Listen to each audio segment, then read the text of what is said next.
Dustin, I think my luck has finally ran out. I thought it ran out a while ago, but why are Yeah, you that's true. realizing that now? Because in the past month, I'm down more than 10%. Today has been bloodbath. Year to date, I'm down. It's not good. Unfortunately, I think most of us are in the same boat as you. So I don't know Well, if you're yeah. too special in that case. Um, I was comparing, just to be fair, like I was comparing my portfolio to the S&P, and the S&P has crushed me over the past month. So, just just to put that in perspective. But we have a lot to talk about today. What is on the agenda?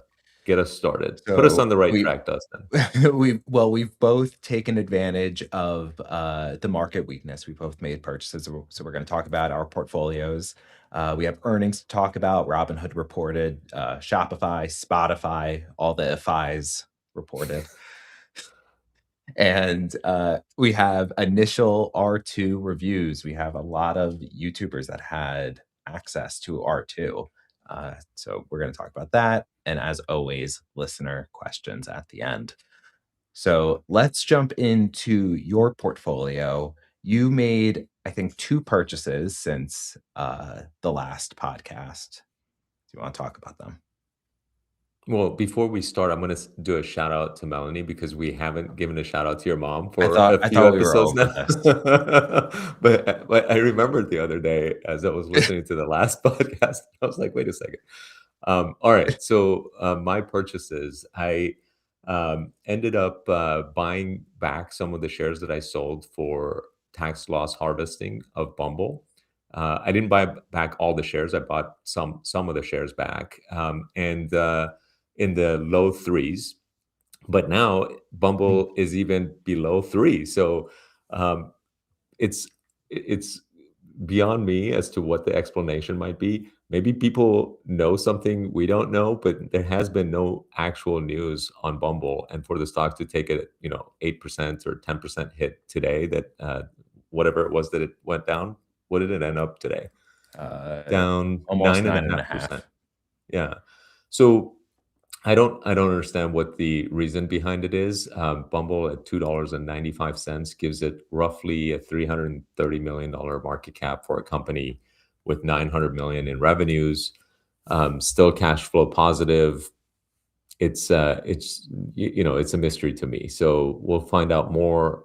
We expect to hear more from Whitney on the earnings call, so that should be interesting. But yeah, I bought back some Bumble.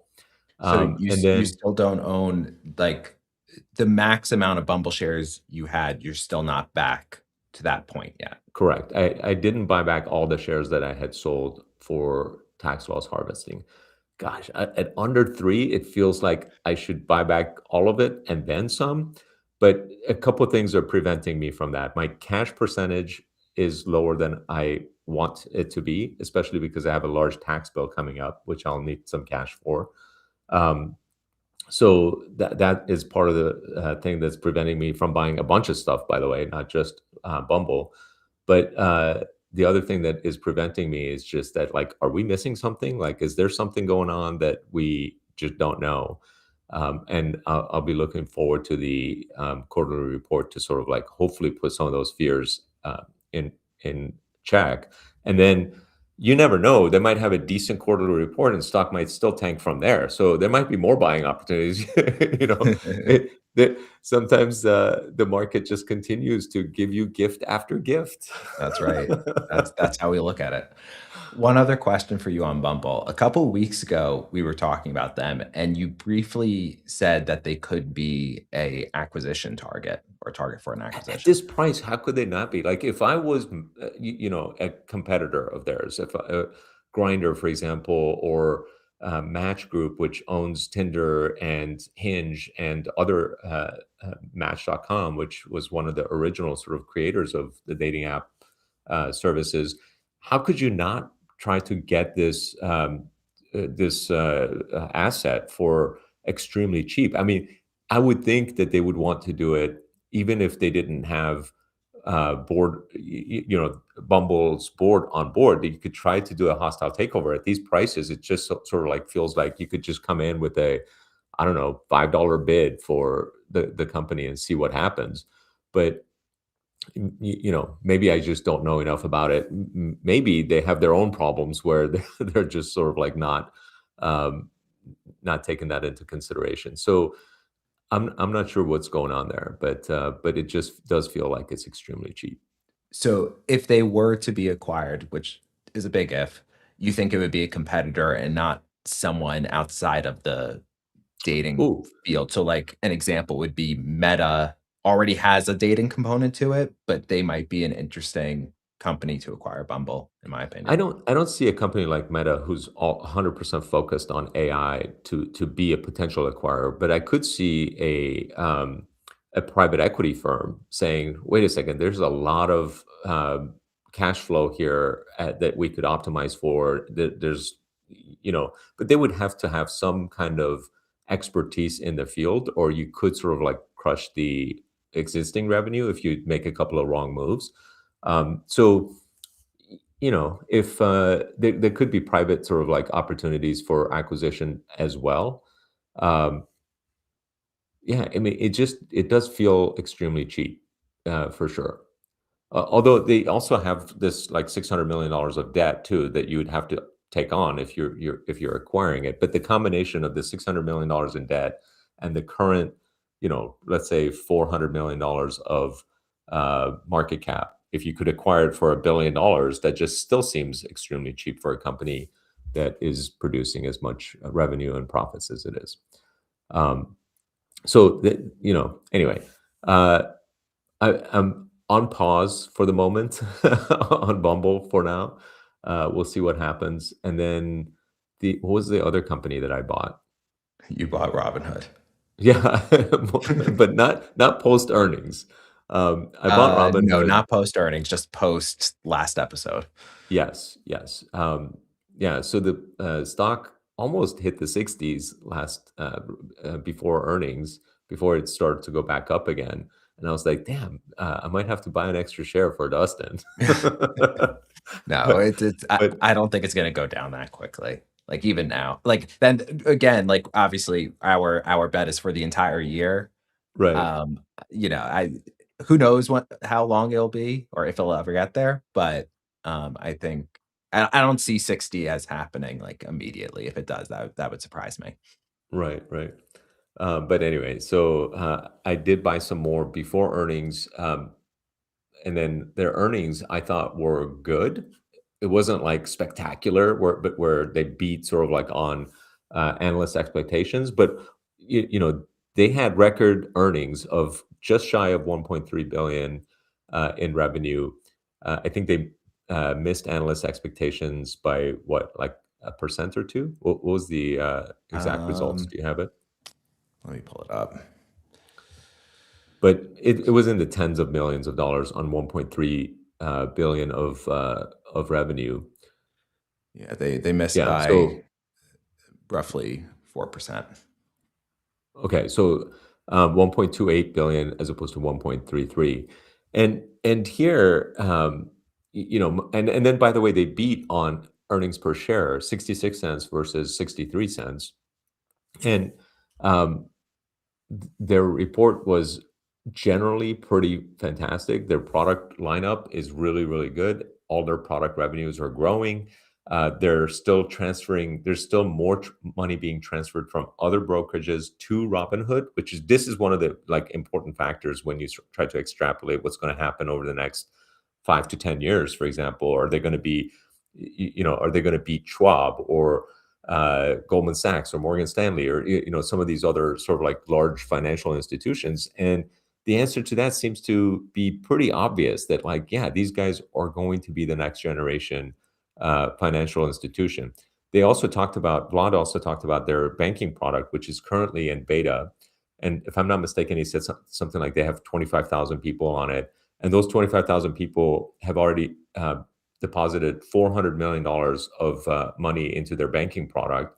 Um, and more than half of them have already done uh, direct deposit of their checks, of their payroll into the Robinhood checking account. So when they go full on live with their banking product, that just seems like another venue or another product for them that is going to be rapidly growing.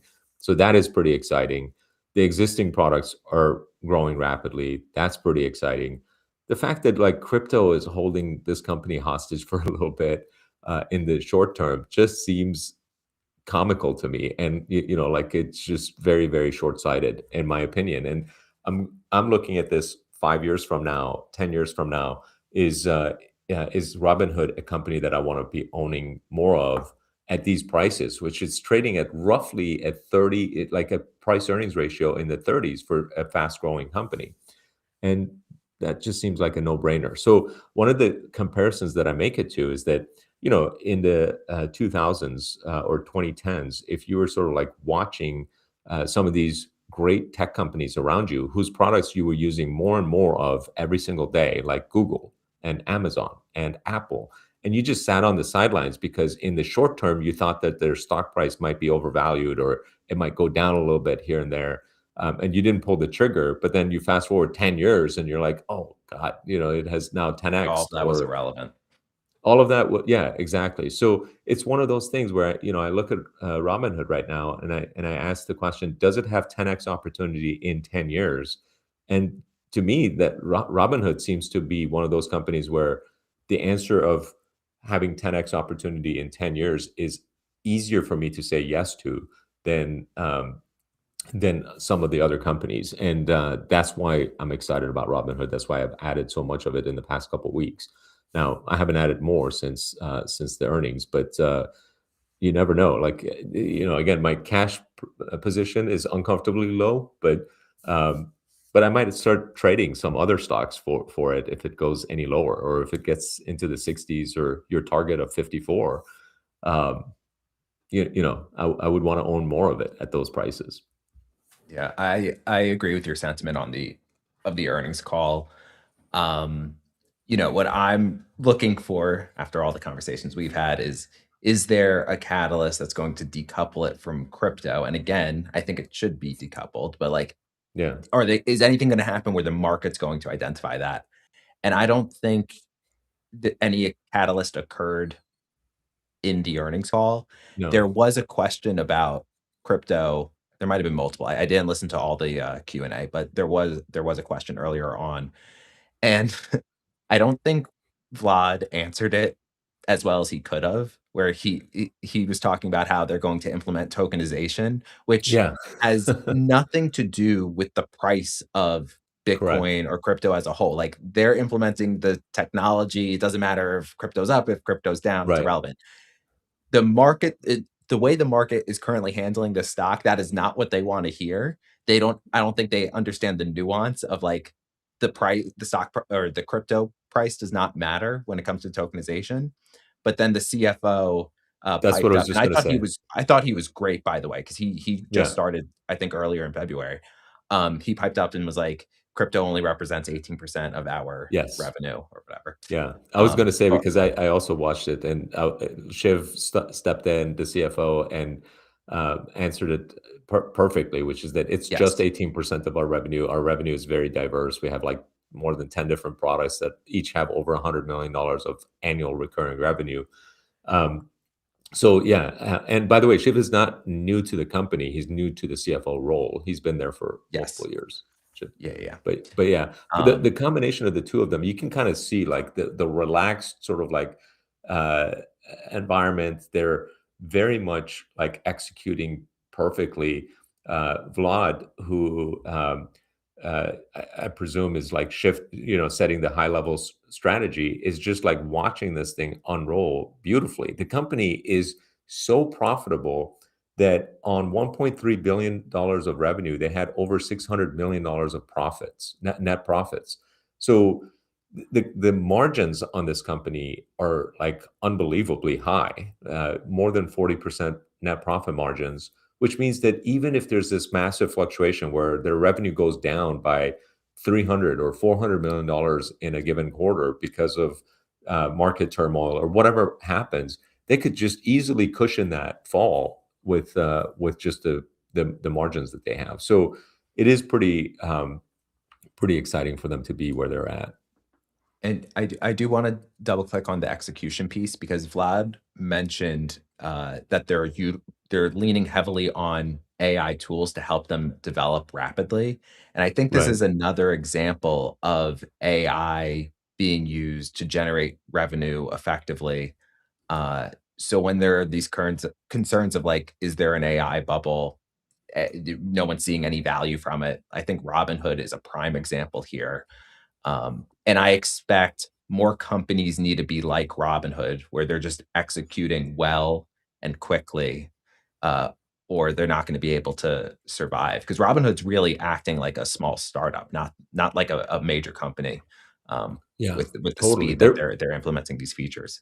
They're pushing the envelope in so many different areas, and then they're also growing internationally. He mentioned that they have over 750,000 international customers, which they just launched that last year, and that is growing pretty rapidly. This kind of reminds me of when Netflix went international, and then initially it sort of started out small numbers, but then eventually the international market sort of outgrew the U.S. market for them.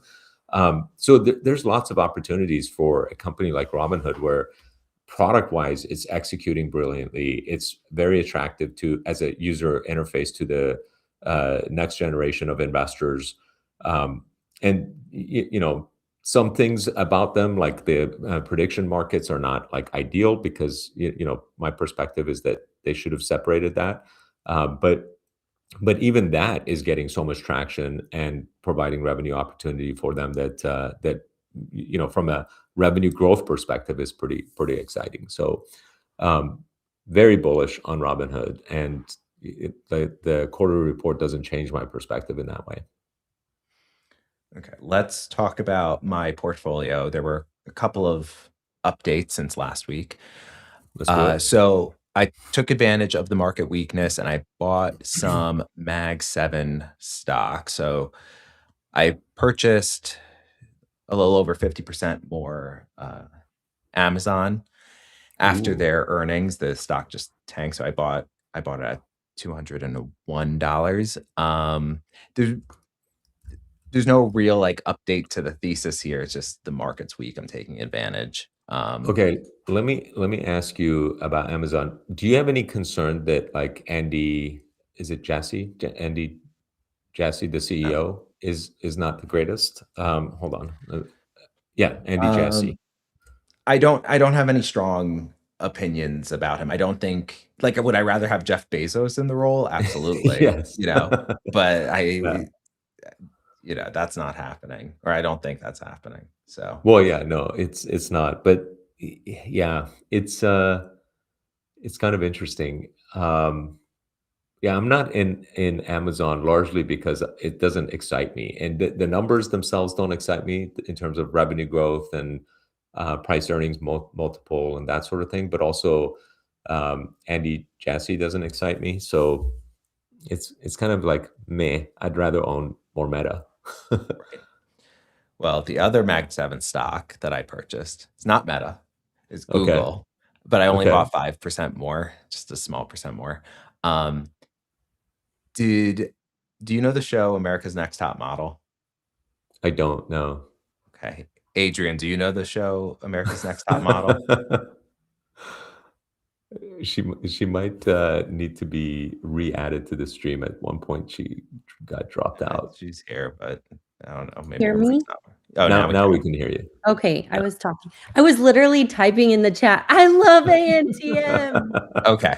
So this is great because I did this whole post on X about America's Next Top Model, but it was a play on AI models. So the Okay. show is about like runway models, Okay. hosted by Tyra Banks, and it was a great post. I spent so much time writing it, and it got absolutely no love No because it's views. just not the right demographic. You lost Uh, me as well. So what Dustin, I'm proud of you anyway. Thank you. Thank you. I appreciate it. And the to be fair, I comeback had AI queen? write the whole thing, so I didn't spend too much time on it. Um, but my point here being, I think initially when Google was working on Gemini, it was a rough start. Since Gemini 3 has been released, it's hard to say who's in the lead, but at least from my personal experience, I've been really enjoying using Gemini 3 for like personal questions, but also for development. And it just seems like to me now they're one of the top tier models. They have access to so much data, so much personal data that they could really run away with this thing. And they have the interface in regards to Chrome and at least Android phones where Yes. they could actually surface the model to you in like a meaningful way. So they're kind of checking all these boxes where I think they're really set up for success here, Yeah. as opposed to like an Apple where they don't really have a model at all, but they have the iPhone, so it's like perfect real estate. But Which now they use Gemini owns which because of their Gemini owns, yeah. So because of their deal with Google. yeah, I or agree. or Google like is in a ChatGPT. fantastic position. Yeah. Yeah, one other thing I was gonna say, so like ChatGPT, I think initially was the strongest model and it was the first mover, but they don't own the browser, they don't own the phone, um, and they don't own the data. Right. So like I'm just very, very optimistic for Google's future, at least from an AI perspective. I totally agree in that Google has been able to come back much stronger and they have totally upped their game significantly. The AI mode in Chrome now, just in the browser, just going to google.com, because like so much of our natural instinct is just to like search in the browser, right? Yes, And now you can just search in the browser and click AI mode, and now it's like the equivalent of asking ChatGPT, but asking obviously Gemini. Um, it's like perfect. It's easy. It's great. Um, I think they can do a lot more for the overall experience of bringing it all together for the average user under a single umbrella, which it's kind of hard to believe that they haven't done that yet, but they have executed brilliantly in so many different ways. So I do tend to agree that Google is in a fantastic position. So, I like them from that perspective. I still think Sundar could do a better job, I and I agree. wonder how much of the good job that they're doing is because of Sergey coming back and focusing on AI over the past year and a half, 2 years, or is it because of Sundar? Right, like Right. that is a genuine curiosity because I suspect he's had to override a lot of the sort of like political issues that the company had in order to make sure that AI gets the right visibility and priority that the company should have on it internally. So, um, but yeah, that feels like a good buy in my opinion. Thank you. You're welcome. Um, I'll throw you a ball. I appreciate it. Finally. Okay, next update. So that was it for my purchases, but there was an interesting IPO that happened last week. I think it happened on Thursday, which is a company called Once Upon a Farm. Their Okay. ticker is OFRM, and they make food for like kids and babies. This is a company where I have a son. He loves their products, and I've been buying their products for like the last 2 years. And every time I'm in the supermarket, I'm like, "Are they a public company yet?" And the answer has always been no. Up until like October of last year, they started talking about IPOing, and then there was the government shutdown. It was delayed, and now they finally IPO'd. But Nice. they just make like really healthy products for kids that are like easy to prep or don't need any prep at all. It's so easy I could do it. Uh, but I don't love investing in IPO, so I'm just kind of on the sidelines right now watching.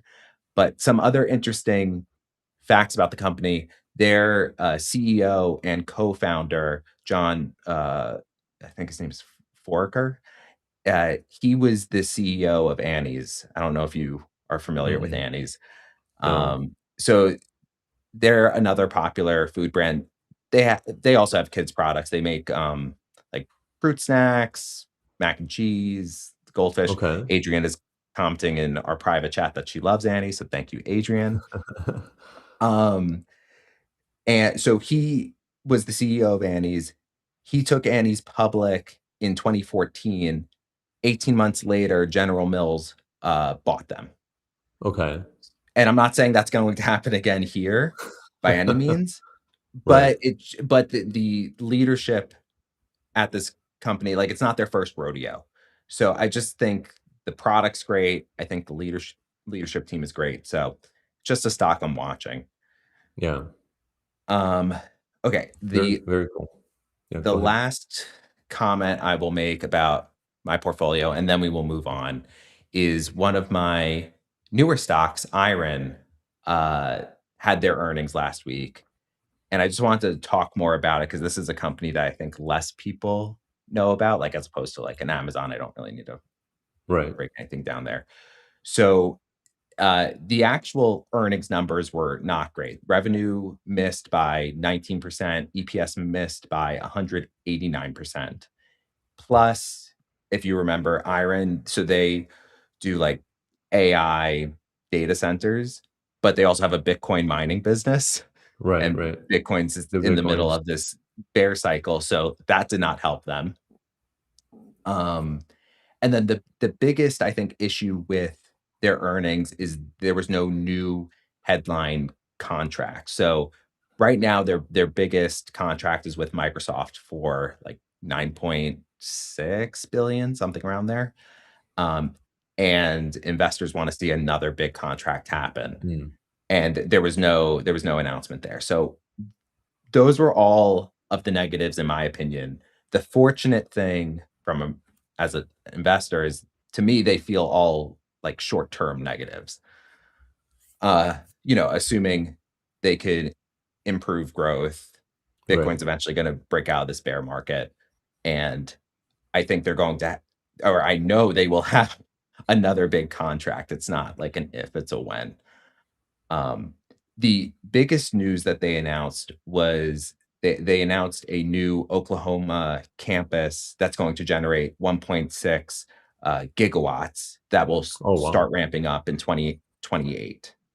Okay. Um, that is a 55% increase from their already planned capacity. So it was a Wow. huge announcement and arguably like the next best thing I think they could announce after a new contract, because this is what you want to see from this type of companies, that they're going to be executing. Right, right. And actually, let me show this off. So they had a slide. Let's see. So we actually, on Earnings Hub, we just started integrating the slides right into the product. And there is a Why don't you slide on expand it there we go. so that we can see it a little Yeah, better? thank you. So I think this slide does a great job where you could see this 3.4 billion is what they are targeting. 3.4 billion ARR is what they're targeting for the end of 2026. And Okay.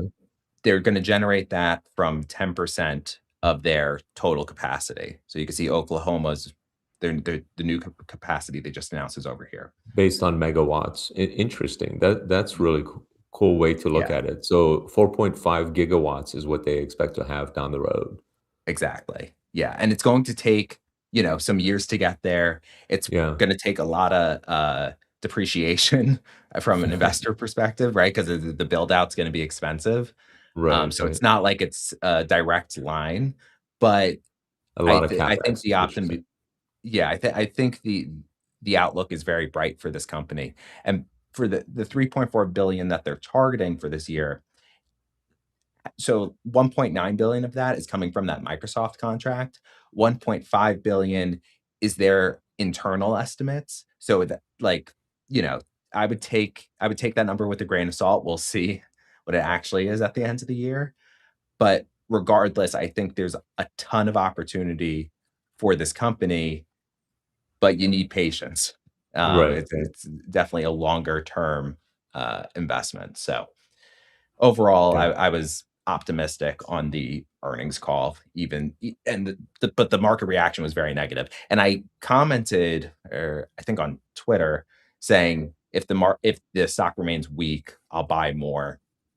So I think it hit a low of like $32 after hours or before market. And then it started going up again. Going And I back think up. now it's at around like $40. And this is the difference between you and I. You would have bought regardless, even if it was going up. And I'm like, no, I want that $32. So I'm sitting out stubbornly, and we'll see. That's But funny. the other thing to note, because it's tied to Bitcoin, I think there's similar to Robinhood, there's larger pieces at play here. So I'm just taking my Right. time with it. Plus, my initial investment was only like 0.5% of my portfolio, and now it's already up to like over 1.5%. So like it's the position size is growing pretty rapidly. So I don't feel like I need to Right. jump in or anything. Gotcha. So that's my overview on Iren's earnings. All right. What else do we have? Okay, let's talk about other earnings. So we already hit on Robinhood. We hit on Iren. Shopify reported this morning. They had a double beat. They beat revenue by a little over 2%, and they beat EPS also by a little over 2%. But the stock was down today, almost over 6.5%. And but this is a company that's not extremely cheap. It has a PE of what, 86? Can you zoom in on that Yeah, area? Yeah. PE of A 86. growth Yeah. PE of 86 and a growth rate of 30%. So, yeah, I mean, I get why. Uh, in some cases, it doesn't make sense, but like where the market's reaction is extremely negative or positive, and it doesn't make sense. But in this case, an 86 PE is really high for a very mature company. It's not super young and growing at 50-60% annually anymore. So this is it doesn't surprise me. What else? So What else another big reported? stock was Spotify, and revenue beat by a little over 2%. EPS had a big beat of almost 75%. And the stock was up big, almost 15%. Yeah, that's very cool. Spotify is yeah, it's interesting. I mean, they had a really nice beat, and this company is one of those where it has like a huge fan base that is very very cult-like, and that like people who love Spotify just love Spotify. They would not Yeah. even consider any other sort of music service, which is very interesting. Like, I love that type of product. I haven't personally used it, so and I'm not like a huge music person. I just like use Apple Music or whatever. But Oh, people I just who thought love you'd listen Spotify, to earnings calls for your music. yeah, that's or listen to Buy Hold Rant. No, Right. but Spotify users would not be caught dead using Apple Music. So it's a very interesting company from that perspective. Yeah. Any other companies you want to talk about? Yeah, so Micron was up big today on basically no actual news, but this is a company where um, the Micron narrative, the negative or bearish narrative on this company is China is flooding the market with memory chips. Um, NVIDIA has chosen SK Hynix or somebody else or Samsung for their high bandwidth memory for the next generation chips. So Micron's out of the picture completely. Or memory is cyclical, and they're going to produce so much of it that the prices are just going to plummet. And these narratives just keep coming back on over and over again. And every time you see sort of like one of these things that tries to pass itself as news, Micron takes a hit. I think Micron hit the mid 400s before it dipped down to the mid 300s again. And Which I today, was shocked you didn't buy, by the way. yeah, and had I not already exhausted a lot of my cash on Meta and Robinhood, I probably would have. uh, bought some, and now, of course, I'm kicking myself for not having bought some anyway. But the narrative sort of went away when just I think it was yesterday or today where the CEO reiterated, no, we do have high bandwidth memory version 4, which is already shipping and it's doing fantastic. And B, all of our capacity is already sold out. So for 2026. So like it's just the narrative that these guys are not going to do well, at least in 2026, just does not hold, does not pass any kind of muster test. So um, yeah, it's a company that appears to be on track to absolutely crush it for 2026.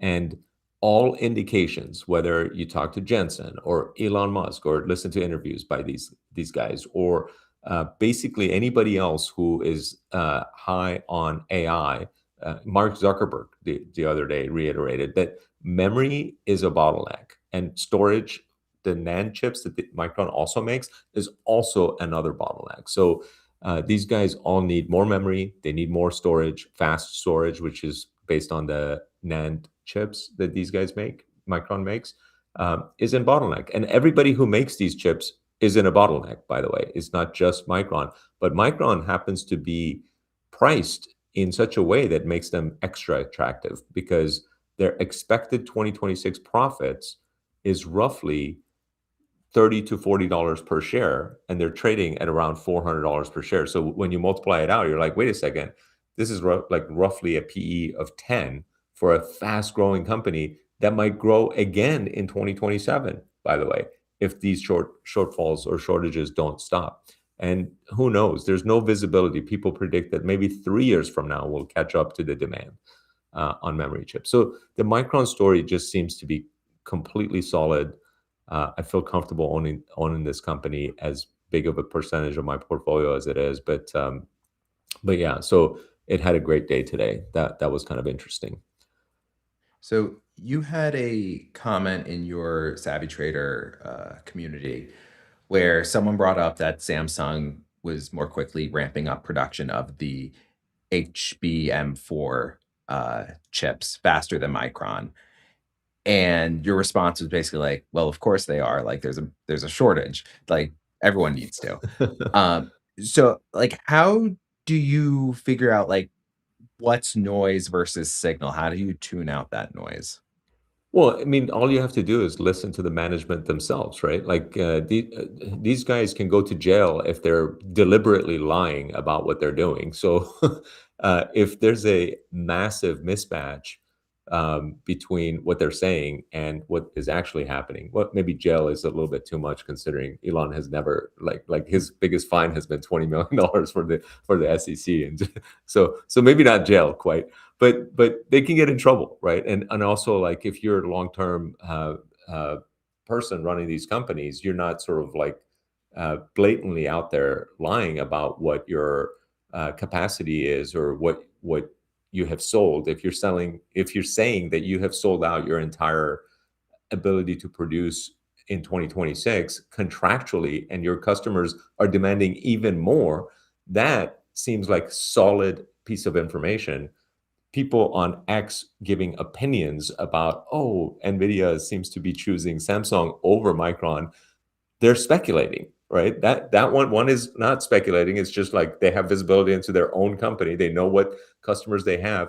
The other is purely speculating. So obviously that's noise, and you have to take that with a grain of salt. Whereas the company themselves saying that they're sold out, by the way, that might be the reason why NVIDIA has to go elsewhere for their HBM chips, not because they don't want to use Micron chips, but maybe because Micron already sold them to Meta, or I don't know, somebody else who promised the contract faster than NVIDIA did, or for a higher price than NVIDIA did. So all of those things are possibilities, and you got to sort of like determine where is the source of information coming from. So hopefully that answers that question. So let's pivot to the Rivian let a bunch of YouTubers test out the R2. How many reviews did you end up watching? I watched 3 different videos on it. Okay. All 3 I watched 2. reviewers 2? Yeah. Yeah, all the reviews that I saw seemed very positive about the product. They love the ride, they love the smoothness. In one case, they had it off-roading, and it was a very capable off-road vehicle. They kind of sort of like called it Jeep meets something. Jeep meets I forget what the other. It's like a marriage between like a Jeep from an off-road perspective with a normal vehicle, but uh, all indications seem to be very, very positive for the Rivian R2, and this is going to be an exciting vehicle. The price seems to be right, roughly 5,000 more expensive than a Model Y. I suspect, they're going to start from 45 and go all the way to 65, whereas basically the Model Y starts from 40 and goes to just shy of 60. So for an extra $5,000, if you can get an off-road vehicle that is sexier looking, in my opinion, than the egg-shaped Model Y, I think it's going to be a huge hit. I think they're going to sell every single uh, Rivian R2 that they can possibly make in 2026, 2027, and possibly 2028. It's going to probably be a while before they can meet the demand for these vehicles. In Just to put it in perspective, the Model Y just in the U.S. alone sells over 350,000 units, right? So if you figure that the demand for the R2 would be roughly in the same neighborhood, well, these guys can't even make 200,000 units until even after they max out their scaling, which won't even happen until well into 2027. Until 2028, they won't be able to make more than 200,000 units per year. So that's a really good sign that they'll be able to sell every unit that they can make. And because of that manufacturing constraint, they might actually be able to sell them for slightly higher than like the $45,000 trim. They might not even offer the $45,000 trim for a couple of years. Yeah, I agree. The reviews were extremely positive. I was impressed by how many features they kept compared to the R1. Like I thought they were going to cut more. Yeah. Like it's almost I want to know a breakdown of what they actually did cut, because the biggest thing to me was like the air suspension, which isn't the biggest deal in the world for a Yeah. Oh, we hold on. I think you got muted accidentally. I don't know Weird. how that happened, but yeah, the air suspension was cut. What did you say? What was the other thing you said after that? I said the air suspension. That like the air suspension being cut for a starting price $45,000 vehicle is not the biggest deal in the world. Oh, right. I mean, I'm sure that the air suspension adds quite a bit of expense. The battery unit is obviously smaller because it's a much smaller vehicle. So there's savings there. There's a lot of part consolidation that is happening in the R2. So that cuts costs a lot. And then they've been now at it for 10 years trying to build these vehicles. So they've taken all of that experience to consolidate as many parts as they can. So I suspect the R2's cost are pretty substantially less than the R1, as they have been saying too, by the way. So it's not just my suspicions, but Right. And but yeah, they've been saying I that. forget what the stat is, but they like reduced the amount of wires in the car by like X many miles or something. Have you seen that? Yeah. Crazy.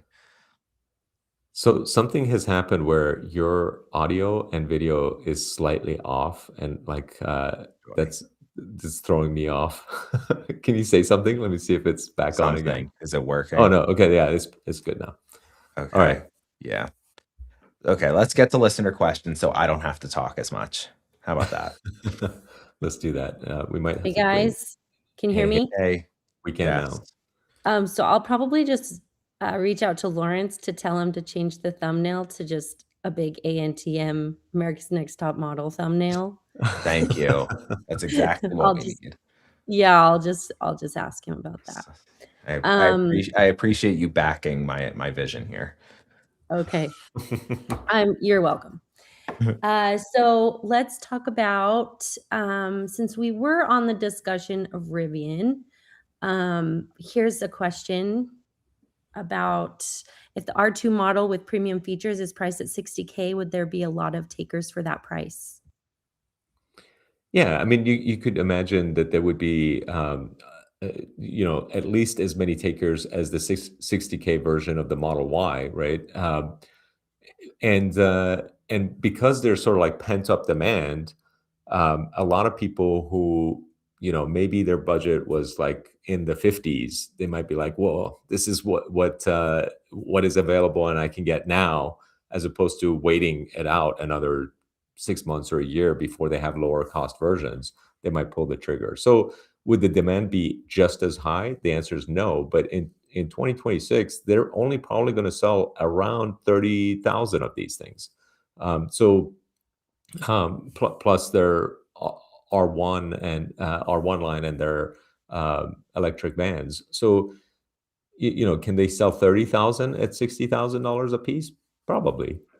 That would be my guess. If I had to guess, I would think that they can probably sell more than 30,000 at 60,000 a piece. Yeah, another thing to note is like I think the starting price of the R1S is around $75,000. So Right. for And the $15,000, average what were you is gonna say? even higher. It's like 90, but Right. Yeah. So like for a $15,000 savings to have the most premium R2 could be very compelling. Obviously, we don't know exactly how those trims are going to compare. And then to your point, Hamid, I think roughly the average trim or the average price of a R1S is 30% more than the starting price. So that would kind of bring the R2 average sale price to be around like $54, something around there. So, or $54,000, I should say. right, Uh, right. so, 54,000 being the average, being 6K less than this 60K figure. Like, I think it's going to get a decent amount of sales. Hard to say Yeah. exactly how many. Yeah. I mean, it's pretty reasonable for the average sale of a vehicle that starts at price X dollars for the average sale to be X plus, 15, 20%. And then the high trims usually go well beyond that. And then they sell obviously some of the lower end trims, but the average price is going to be well over 45. So Yeah. what else do we have, Adrian? Let's talk about Hood again. We just had another listener. Hood reported Q4 monthly active users down 13% from 14.9 million in Q4 2024. Do you believe this could become an issue and maybe an effect of their newer products like prediction markets? I wasn't paying attention to their monthly active users. I stopped paying attention to that when a couple years ago when the monthly active users were going down regularly, which tends to reflect how much the market happens to be going up or down at any given moment, or crypto happens to be active or going up at any given moment. So a lot of the sort of like monthly active user activity comes from just market or crypto stocks or crypto being on a positive trend as opposed to a negative trend, which they have been over the past few months. So I'm not overly concerned about the monthly active user count. Assets under management is a better metric, and an even better metric than assets under management, which was down, but only because the market and the values of crypto had been down. So an even better metric is how much assets are people adding to their Robinhood account, their net additions, if you will, which continues to be going very, very strongly, meaning more people are bringing money from other brokerage firms into Robinhood than the amount of money that is going out of Robinhood. And Vlad actually on their earnings call said that they're getting more money coming in from every single major financial player out there than the amount of money that's going out to those players. So that is a very, very good sign that they're on the right track. Okay, you ready for a new one? Let's do it. This is for Hamid. Do you consider to buy Microsoft? If not, then why? I'm not in Microsoft. Are you in Microsoft, Dustin? No. Yeah, let's look at Microsoft real quick. So let's see here.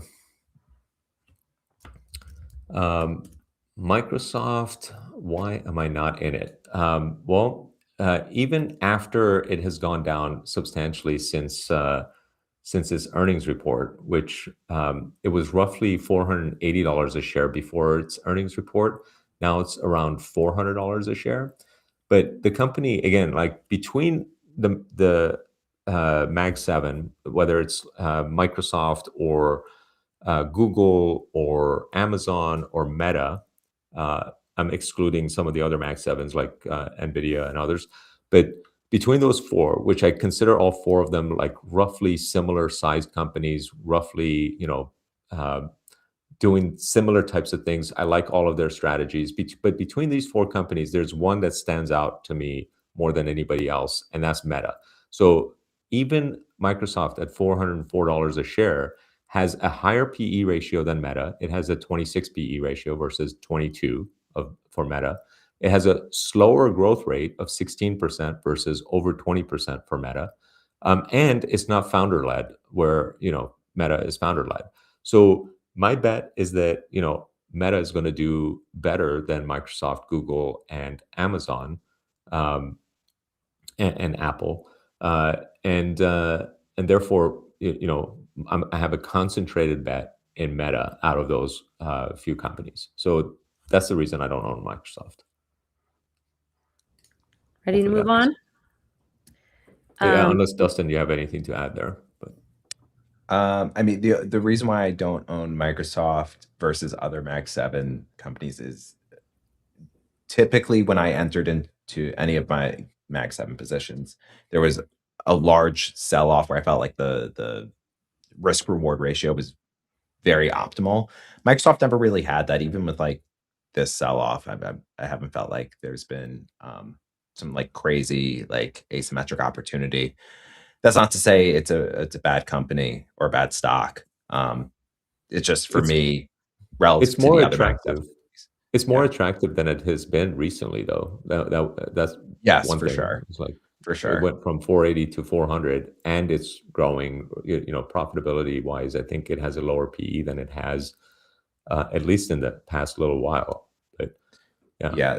The other thing I think about is like I don't want to have too much exposure to Mag 7, right? Like, Right. and arguably I'm already too exposed, so I'm not looking to like add another Mag 7 position unless it's there was really an opportunity I couldn't turn because down. you have three of them, right? Or you have Four? Meta, or you have. Are we gonna count them again? But Meta, Google, Tesla, and Amazon. Amazon. That's right, four of them. Yeah. Okay, let's move on. Okay. Hi guys. Recently, analysts said Net will be the toll booth for LLM AI agents to carry out their procedures, and this will benefit Net greatly. Thoughts on Net? This is Cloudflare, right? Yeah. I don't know enough about how Cloudflare would be a toll booth for them. Like, why would that be the case? Do you have any idea, Dustin? I don't know their business well enough to validate that perspective. But yeah, Cloudflare is a company that it's a great company. We use their product. It sort of like sits on the outside layer of most websites, most of the world's websites actually. So a lot of the world's traffic goes through Cloudflare. But I don't see how this company's how they come into the LLM play. But when I look at this company, it has roughly 2.2 billion of revenue, valued at a market cap of 66 billion. So, and it's profitable, but it has a price earnings ratio of over 200, a price sales ratio of over 30. It's not an inexpensive company. So I suspect Cloudflare is going to have a bright future, and it's going to continue to grow over the coming years. These guys tend to be on top of tech in ways that I don't even understand. So you might be right about the gateway to the LLMs, but revenue and profitability perspective, there just seems to be better opportunities from a value standpoint, and they would need to grow at that rate or faster for many years before they can justify today's market cap, in my opinion. So I haven't wanted to own them for those reasons. I mean, if his perspective is they're a toll booth for the entire internet, and therefore they're a toll booth for AI, sure. But as the toll booth for the entire internet, their revenue is still only 2.2 billion, right? So it's an interesting toll booth. They're not collecting a lot of fees. Right. Are we But, ready yeah. for another one? Let's Yeah. do it. Okay, I think this will probably be our last one. So, without getting into politics, are there macro forces on the market that you worry about? No matter how well the businesses execute, could their stocks be pulled down with global capital leaving market? Yes, is the short answer to that question from my perspective. In that,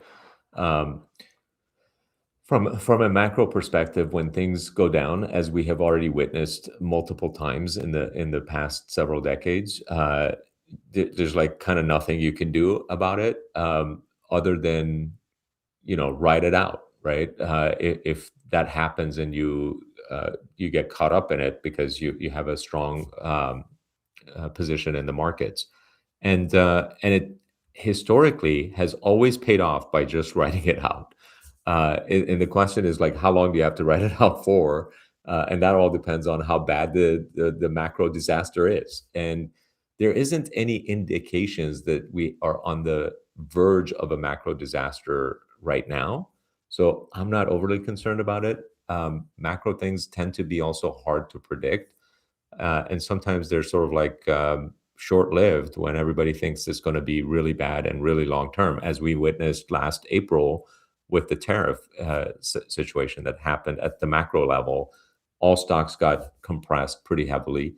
I think my portfolio at one point in April was down as much as 30%, and then like literally within 2 months, it was hitting new highs. So those things are kind of hard to predict, and I generally don't worry about it. Yeah, I am certainly not a macro expert, and there's always the potential of something happening, and I just take it as it comes. I don't really anticipate on that front. Yeah. With that, that is episode 26 in the books. Thank you for liking, commenting, subscribing, listening, of course, to episode 26. It's been fun.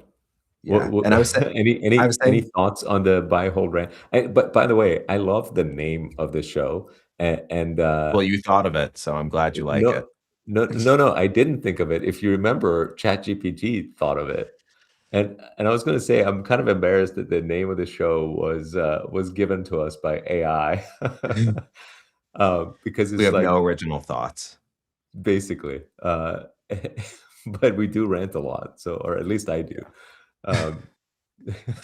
Yeah, just analyzed your speech pattern. Someone's like, "Oh, he's a ranter." Buy Hold Rant. But no, I was saying they know way too much about me. I was saying to you offline, but I'll say it here because I think it's good. Is we had great listenership last episode, and I thought it was extremely impressive, just because the market was very down yesterday. It's obviously down again today. And typically when the market's down, you want to step away from the computer. And it was very humbling, I think, for both of us that you turned to the podcast when things were red to hear our perspective. And hopefully it was a calming voice. Hamid's more than mine on the market. So it's well appreciated. Yeah. Well, thanks everyone for listening. Appreciate you guys. And thanks, Dustin. Thanks, Adrian. Thank you. Bye, everyone.